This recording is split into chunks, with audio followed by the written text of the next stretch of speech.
Hey everybody, this is Chris and welcome back to my channel. 10 years ago, I would have never have believed that I could have more than 6 million fans in China on the other side of the world, build a business, have my own team, sell thousands of courses, and that my life would change completely. But it happened. And in this video, I'm going to tell you the story. So I hope you enjoy it. Take a seat, get a nice cup of coffee or tea, a comfy place to sit. If you're not subscribed to the channel already, hit the subscribe button. If you like this video, press like, and let's begin. You might have noticed that I was actually off YouTube for a while. I used to do a lot of Chinese videos on YouTube. At that time, I was living and working in Beijing, doing different jobs. And I went through a bit of a phase experimenting with different things. And back in 2015, when I launched my Chinese learning website, I was actually thinking about doing either a Chinese course or a course to help Chinese people to basically eliminate the effects of Chinglish or to write better English. So I had these two ideas. You could call them two course ideas or two business ideas.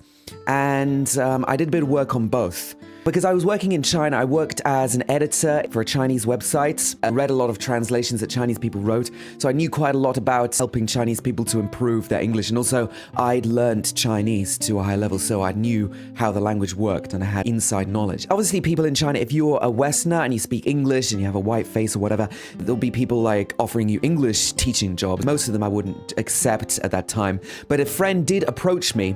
The first step was a friend approached me about producing an English course for a platform in China. And this is a platform on WeChat, which is the Chinese version of like WhatsApp or the social media platform. And you can post articles on there. You can have all sorts of kind of apps on there. It was really just a case of being in the right place at the right time, producing material just from out of my own interest, and maybe I could do something with it, about how Chinese people can avoid a lot of mistakes. Once I got introduced to him, he connected me with his platform, a friend of a friend, and I was intrigued, so I agreed to produce this course for the platform. I produced my first audio course on WeChat. This was the first course that I actually did in China teaching English or related to English. It was launched on WeChat on this platform. It had about maybe 3 or 4 million followers, so they already had an established audience. And it was about reducing the effects of Chinglish, writing better English. And eventually this went on to sell thousands of copies. After the first launch, we had a lot of copies. Before I knew it, very quickly I had money in my bank account and like an initial rush. So I was like, wow, okay. So I was continuing to work for this, producing some follow-up courses. This course based on my knowledge of Chinese and my background as a Cambridge graduate, which is obviously very saleable in China. Yeah, I didn't just work with this platform, I also worked with 2 other platforms introduced by friends who'd maybe seen me or knew about me. And basically we did the same thing again. I produced a course for beginners English and Chinese, just like tourist stuff, travel English. It was only very short videos. I think every video was like 2 or 3 minutes and there were like 100 lessons or something. I got a lot of sales from that. I did another course for a third platform. And this was obviously great. And I was like, wow, this is working really well. However, there were a lot of disadvantages. It wasn't my own platform. It was somebody else's fans. Somebody else was doing all the marketing. They could choose to market it or not even barely promote it at all. And while these were great projects, when they first launched, I got an initial payout. The first one I did was like a 50-50 split. I can't remember exactly. Or maybe I got 30-40%. I don't even remember. Eventually, the money started to die off. Obviously, they move on to the next course or project. And throughout this time, I had a day job. So I was working in a consulting company. I was working in a Chinese tech company and doing my day job as well. But then later on, the friend who did the original collaboration with me, he said, let's do our own platform. You should be posting on social media in China. And at that time, I wasn't really sure because all the courses that I'd done up until that point had been on somebody else's platform. And it was just easier to leverage somebody else's existing thing and just put out a book or put out a product. And I wasn't sure about it. And also it was just short videos. It was like TikTok. Basically, I started posting videos on Douyin, the original Chinese version of TikTok. It's basically the same with some extra features. And I wasn't really sure about doing that. And I wasn't really sure about teaching English. A lot of people teach English for a few years and they move on, they get like a proper job. Okay, yeah, let's do it. Why not? I was trying some other things at the time. It weren't really working out. I wanted to have another side gig. So started posting videos about learning both English and Chinese. So if you go to Chinese social media and you search for 小课里课堂 or 英国小课里 on any of the major platforms, you'll find me. The first videos were not very good. They were kind of blurry. The sound was bad. Obviously, the Chinese content was good, but I didn't have that much experience. But even after a few weeks, a couple of months, I already had more than 300,000 fans on Douyin. I was like, wow, okay, I can actually do something here. I didn't know what I was going to do, but at least I saw the potential. And I started putting a video out every day for a long time. After that, I did Xiaohongshu, which is almost like the Instagram of China, but not quite. You can post videos and content on there. After a while, I was with my Chinese business partner. We started producing my own courses, like English pronunciation course, everyday English, different English courses.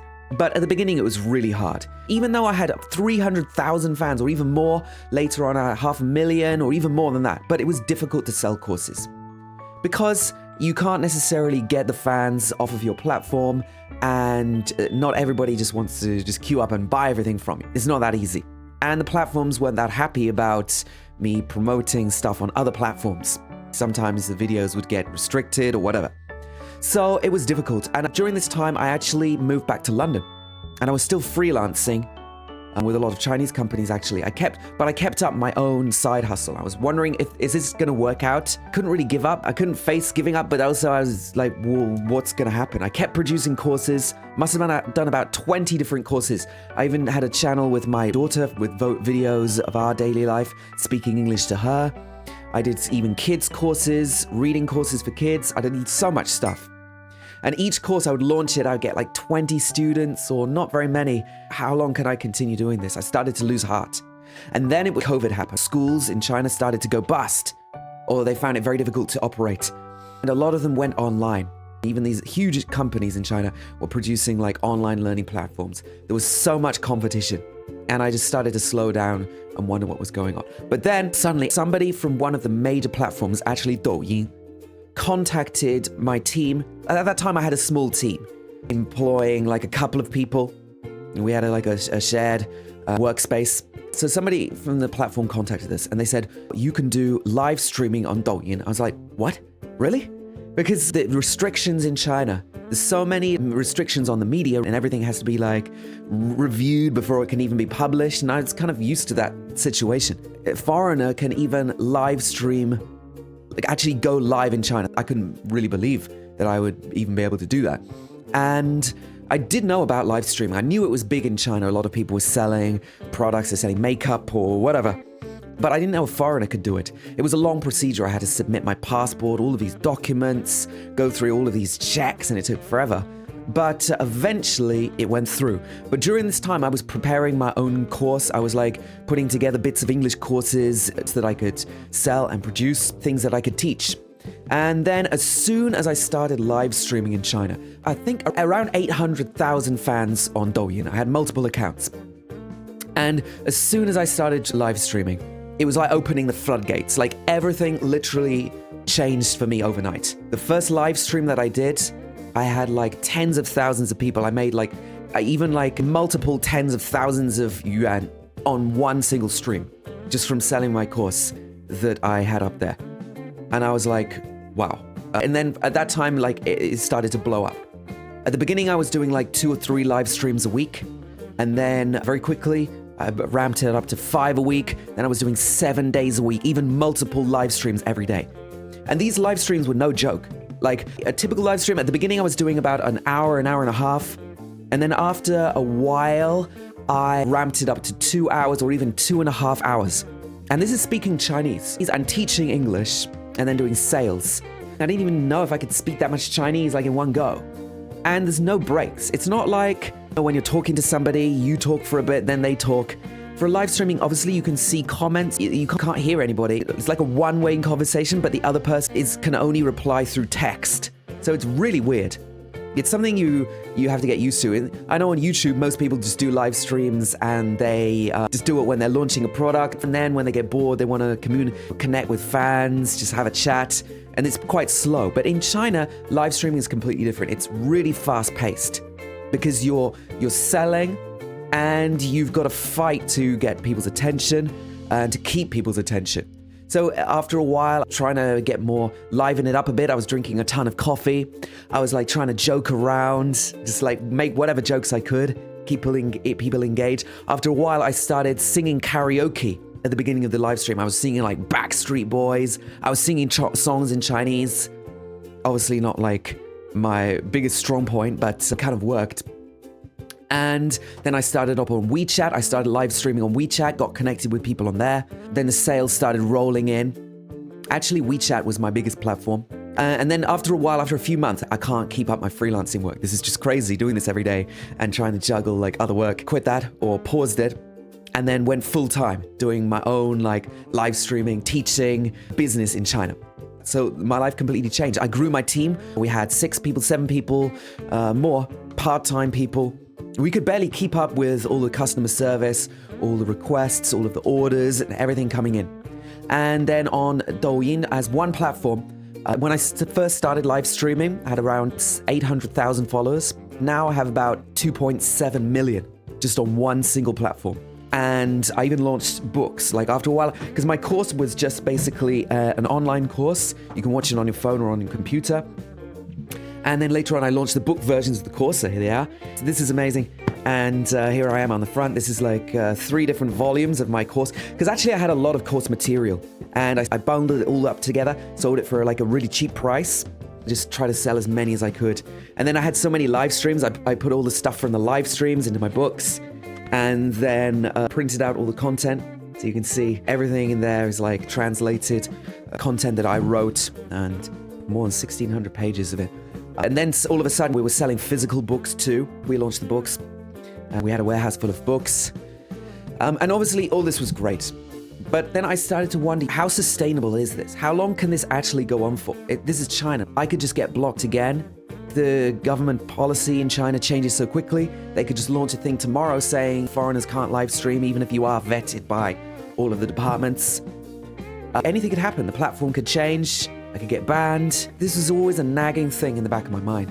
During this time, I kept improving my courses, building my team, but I could barely take any breaks because I was live streaming pretty much 7 days a week. I could barely go on holiday. When I went on holiday, I had like 2 laptops, only a couple of days. Barely even wanted to get on the plane. You lose internet access. But as with any opportunity, the more that it goes on, the more competitive it gets. More people start to come in. It's more and more competitive. There were started to be more and more foreigners streaming in China and producing videos. And so there was less traffic available. I started to see my traffic going down. And the whole like live streaming in China got more competitive, less hot. And the rules kept changing. Everything was changing all the time. And I even have faced temporary bans on some platforms just due to not knowing the rules or them changing too quickly. And things were getting more difficult. And right now, as it stands, like I've still got millions of fans. I'm still posting pretty much every other day in China. But things have slowed down a bit, which is also a good thing. I'm able to have better work-life balance, spend more time with the kids. Got 2 kids now. That's practically where I am today. Like, it's still going on. So I just wanted to give everybody some learnings about what have I learned from this whole experience. That's my basic story. But what is that I might be able to share with you, even if you're not thinking of doing anything similar? So first of all, social media in China is different from YouTube, Instagram, and is even different from TikTok, even though it's a Chinese company. So you need to learn the Chinese methods. You need to adapt to the quirks of the platforms there, react to trends in China, find models of producing content and products and channels that work well in China. A lot of the time I was trusting the opinions of my Chinese business partner. Then it got easier. That's number one. It's different. You need to master the game of Chinese social media. Obviously, speaking Chinese helps quite a lot, but it's not everything. There are still quite a lot of foreigners who speak Chinese now. It's not what it was, where only a handful of foreigners or a small number spoke like good Chinese. Now there's tons of them. Number 2, if you want to do anything in China online, you really need to find a reliable local partner. You can do some stuff on your own at the beginning. You can start posting out stuff. But if you really want to like make it a business or really do it on any scale, you need to have a local partner who can help you. You can't do everything on your own as a foreigner, just the practicalities of setting up in China on the social media when you start selling courses or selling other products even. Thirdly, things can change quickly. In China, things change quickly anyway, and in the world of the internet and social media, things change even quicker.